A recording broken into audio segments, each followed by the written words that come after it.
Bunurong people have lived in this area for over 40,000 years. Now called Spotswood in South Kingsville, this area was rich in food. There were shell middens along the shoreline which show where people caught and ate fish, crabs and mussels. There were a lot of bird life to hunt, including swans and ducks. There were records of hundreds and hundreds of kangaroos across the plains of Spotswood and Williamstown that were also hunted using tools made from stone and wood. The Bunurong had canoes made from bark which were able to support a small fire in the middle of the canoe for warmth and for cooking fish. The foreshores and creeks provided ideal places for the fish and to hunt for seafood and saltwater plants. They had a great respect for the land and all of the animals. The Bunurong people are still here, looking after the land and their families.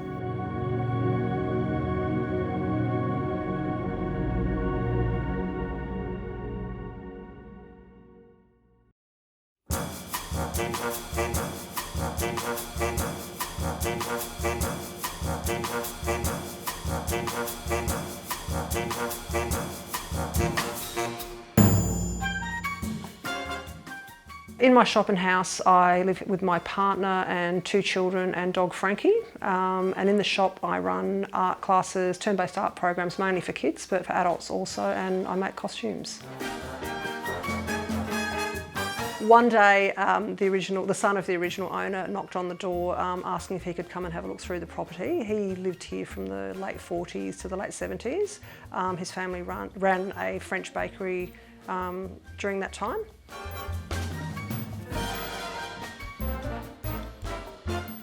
My family came to live in South Kingsville about 1950, post-war. Mum came from Sydney, Dad came from Footscray. The address of the house in South Kingsville, 60 Paxton Street, a great address.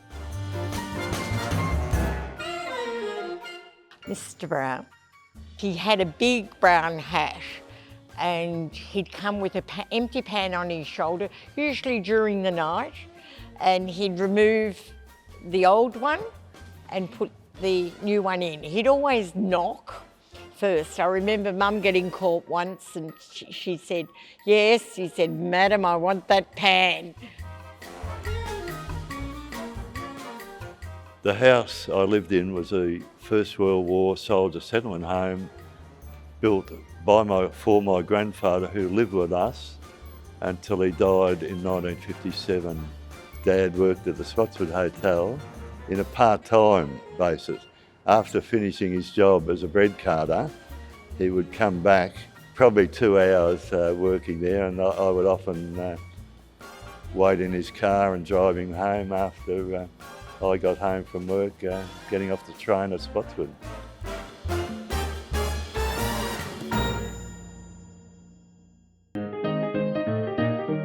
For a short time, this area, now known as Spotswood, was called Edom. Thomas Bent, who went on to become Governor of Victoria, was a land developer who had gained access to a small portion of the Spotswood estate after John Spotswood had died. He sold a block to the then Railways Commissioner, and shortly after, a matter of weeks, a railway station suddenly got built directly opposite the block. Land prices obviously went up. There was uproar in Parliament. The Commissioner strongly denied any fault that this station had been planned for some months before he even got involved. So that was a minor scandal. It's my belief from my research that when he bought the land in Williamstown, probably through a bureaucratic error, he was recorded as John S. Spotswood. He died John Stewart Spotswood. His will is signed John S. Spotswood. So to me, the confusion is probably over a spelling mistake in forms filled out when he first landed at Williamstown.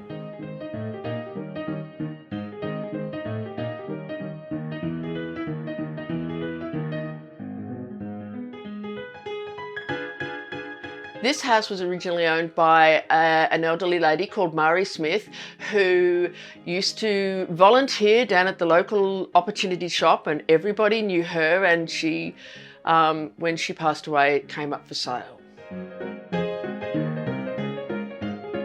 What attracted us to this workers' cottage was history, just the period, the price, and it's an eclectic area. It's mixed, it's different. So my shoes are inspired by Spotswood. I've made shoes about the Westgate and greatly influenced by where I live.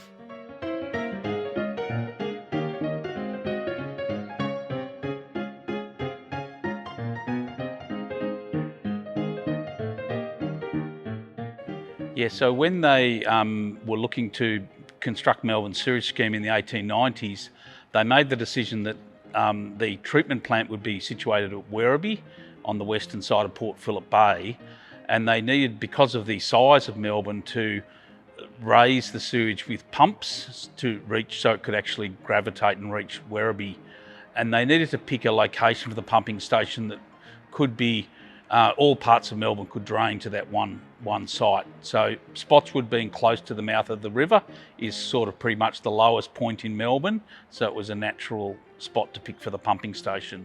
It was really essential to keep the sewage flowing 24 hours a day. You couldn't really stop pumping for anything more than a few hours at a time, or Melbourne would literally begin drowning in its own sewage.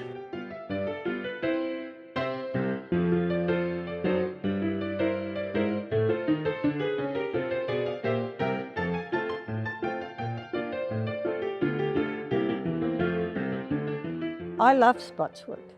It's got a nice primary school, it's got the Catholic school, it's got St Mark's Church, it's everything the community needs, the RSL, the cricket club, the footy club, it's all here in Spotswood. I love Spotswood. Oh, it's got a little golf course as well.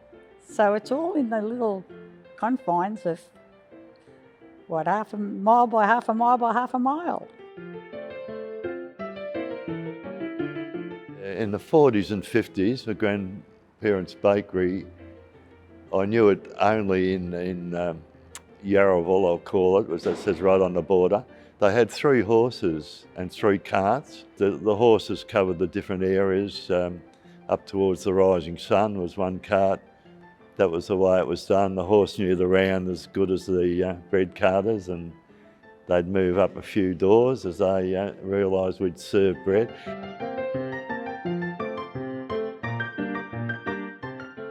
Well, our house in Spotswood is on the corner of Melbourne Road and Birmingham Street, because Birmingham Street, when you go from Newport up towards Footscray, well, there's Birmingham Street, then there's Reed Street, and then there's Hudson Road. So we were on the corner. It had a nice big backyard, which I loved because I could play, football and cricket and things in the backyard, and our father grew lots of vegetables and things like that in the summertime and that. On a Sunday morning, there was hardly any traffic on Melbourne Road back in them days, because a lot of houses, they were lucky to have one car back then. So of a morning, I'd grab my football and I'd kick it across Melbourne Road and then kick it back, and sometimes kick it up and down and that, just having a little bit of fun and that. And when we sold it back in '98, the people who brought it, I think, were real estate people. Then they subdivided it and resold the front, and they built 2 apartments at the back part, and that, which I wasn't happy about, but that's what's happened.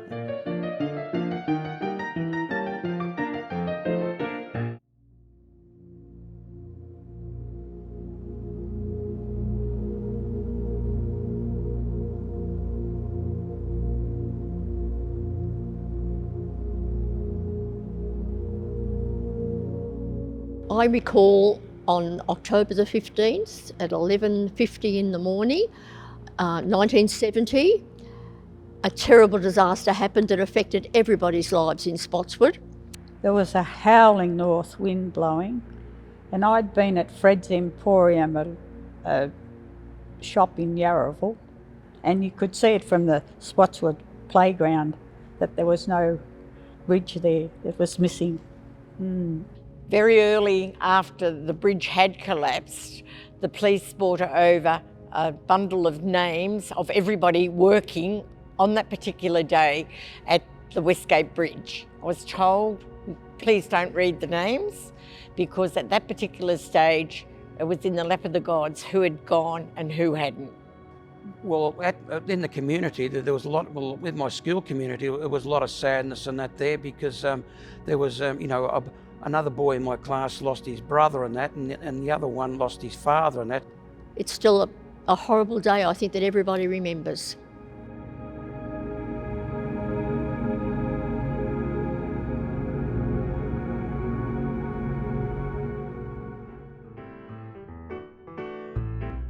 Our war service home it started off to be weatherboard, but as the years went by, my father had the imitation brick put over it so he didn't have to paint it all the time. It was very centrally located in Spotswood. In that era, most females didn't drive. Most mums didn't drive. So my mother never drove. So because it was so centrally located in Hobsons Road and close to everything, it suited them perfectly. Spotswood, being in the western suburbs, was known to most of the other people in the other side of Melbourne as being the poor western suburbs. You must be the poor people if you live in the western suburbs. Well, I don't think my parents were poor, but they were certainly working class. But the community spirit of Spotswood was there, and everybody was always there to help. Particularly with, as I say, look, the little telephone box outside the post office, that was a community thing. Everybody used it. People would donate coins, give you coins if they could see you needed a few more coins. People were always there for you. And I call that community spirit. One thing I really can recall is so many Saturday nights with Mum and Dad over at the Spotswood and Kingsville RSL, watching Mum and Dad dance, and if Mum wasn't dancing with Dad because Dad was having time out, she was dancing with another partner, because everybody knew Joyce Hayes loved to ballroom dance.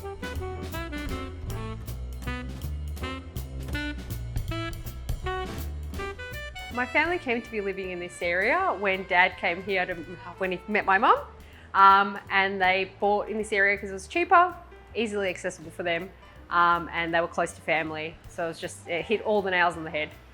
We decided to open a shop in Spotswood just because I felt the connection to the area, having grown up here, and we wanted to do something in the West. Growing up Macedonian food's important, and I've brought a bit of my heritage and a bit of growing up in Australia. I believe the area of Spotswood has changed in the last decade a lot, in the sense that it's getting newer families coming in, younger families, a lot more activity, commercial districts. So it's definitely been gentrified a little bit. But yeah, it's good. It's all new things coming to the area, a lot more excitement, energy, so it's great. I love living in South Kingsville because of the community. It's a fantastic place to raise children. It's also very central, and I love being close to the beach. Wonderful Spotswood. But don't tell them all, because then they'll all come here.